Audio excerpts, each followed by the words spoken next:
بسم اللہ الرحمن الرحیم۔ ایک انجینئر اور ایک مزدور کا واقعہ۔ ایک دفعہ کا ذکر ہے کہ ایک انجینئر بلڈنگ کی 10ویں منزل پر کام کر رہا تھا۔ ایک مزدور بلڈنگ کے نیچے اپنے کام میں مصروف تھا۔ انجینئر کو مزدور سے کام تھا، کئی مرتبہ اس کو آزادی دی، اس کو آواز دی، لیکن اس نے نہیں سنی۔ انجینئر نے جیب سے 100 کا نوٹ نکالا اور نیچے پھینکا تاکہ مزدور اوپر کی طرف متوجہ ہو جائے، لیکن مزدور نے نوٹ اٹھا کر جیب میں ڈالا اور اوپر دیکھے بغیر اپنے کام میں مصروف ہو گیا۔ دوسری دفعہ انجینئر نے 500 کا نوٹ نکالا اور نیچے پھینکا کہ شاید اس بار مزدور اوپر کی طرف متوجہ ہو جائے۔ مزدور نے پھر سے اوپر دیکھے بغیر نوٹ جیب میں ڈال دیا۔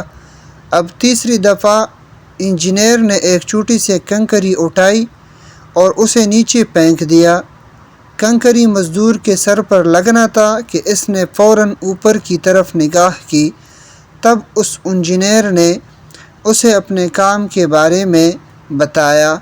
در حقیقت یہ ہماری زندگی کا المیہ ہے کہ ہمارا مہربان اللہ تعالی ہمیشہ ہم پر نعمتوں کی بارش کرتا رہتا ہے کہ شاید ہم سر اٹھا کر اس کا شکریہ ادا کریں، اس کی باتیں سنیں، لیکن ہم اس طرح اس کی بات سننے کے قائل نہیں ہوتے۔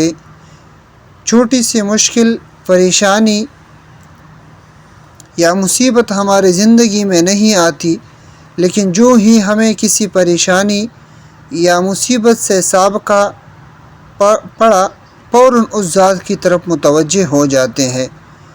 ہمیں صرف مشکلات میں خدا یاد آتا ہے، بس ہمیں چاہیے کہ ہر وقت جب بھی پروردگار اعلیٰ کی طرف سے کوئی نعمت ہم تک پہنچے، فوراً اس کا شکریہ ادا کرے۔